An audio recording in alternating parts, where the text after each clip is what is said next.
Well, they're just beginning their work on the biennial budget and other items down at the state capitol, but Wisconsin farmers don't want to miss out on any of the action. Yesterday, about 35 corn growers, soybean producers, and members of the biofuels industry made a trip to Madison. Stephanie Hoff caught up with Sara Stelter. She's a corn and soybean grower herself. She's also the immediate past president of the Wisconsin Soybean Association, and she said the goal was to make sure that elected officials know how important the biofuels industry is to Wisconsin farmers. And she said the conversations went pretty well. I think it went great. I think we have some legislators that are really behind biofuels as well as corn and soybean farmers.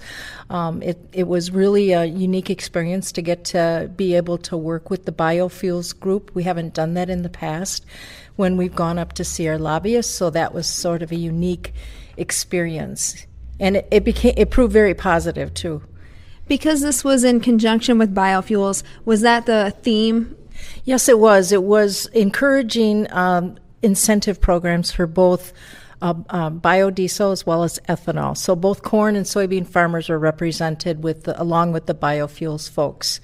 The other thing that we talked about quite extensively with our legislators was the ARIP program, which is the Ag Road Improvement Project program.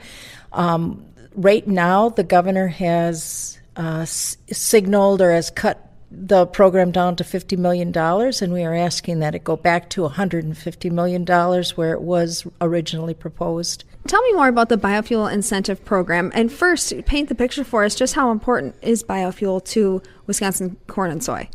Biofuels are huge for Wisconsin corn and soybean farmers in that it will put more dollar value on our bushels that we are able to process in state. The other that we're trying to get going is incentives so that processors are more willing to open up plants and or pursue putting in a plant so that we have a better option to take our corn and soybeans to. What was the feeling you got, though, from your lawmakers? How did they receive the content that you were giving them today? Did they seem gung-ho about your objectives or apprehensive?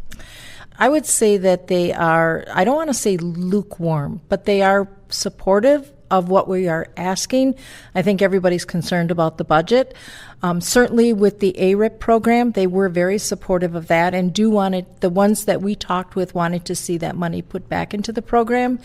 But they are also just trying to figure out how the whole budget is going to end up, and at least they were introduced to the idea of incentives for biofuels, so we'll see now where that goes. You're here because you want to advocate on behalf of your farm and your fellow soybean growers. What's your message to other growers around the state when it comes to advocating for themselves in front of their state lawmakers? First off, it's easy. It seems like it would be intimidating, but it's not. It's like picking up the phone and just talking to somebody. Our legislators, both the Senate and the representatives, are more than willing to speak with us.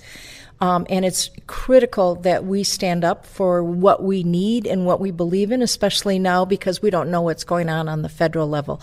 So it's really important we all get involved in advocating for some of these programs that we are pushing. Are your lawmakers different than they were last year? Yes, they are. I actually have both my Senate and my Assembly representatives are different than what I had. You may have different representation after, the maps than the election as well. So get to know your legislators. Absolutely. Invite them out to your farms. Just call them and have a conversation about what's important. It's really, really important that we talk directly with our legislators or their staff. You don't have to always just talk with them, but to talk to their offices and to tell them what are some of the issues that we're facing. Are there more opportunities coming on the calendar for folks to get to the state capitol with their association? Yes, the Wisconsin Farm Bureau in March is having the Ag Day at the Capitol. It's a really easy, good way to meet your legislators, and if you don't feel comfortable in talking with them, it's a really easy way to get used to doing that. That's Sara Stelter, immediate past president of the Wisconsin Soybean Association. She's running about 800 acres herself by Wautoma, where she raises not only corn and soybeans, but also sweet corn, peas, and green beans, talking about some of their agenda items yesterday, visiting with elected officials at the state capitol, about 35 Wisconsin farmers that made the trip to Madison yesterday.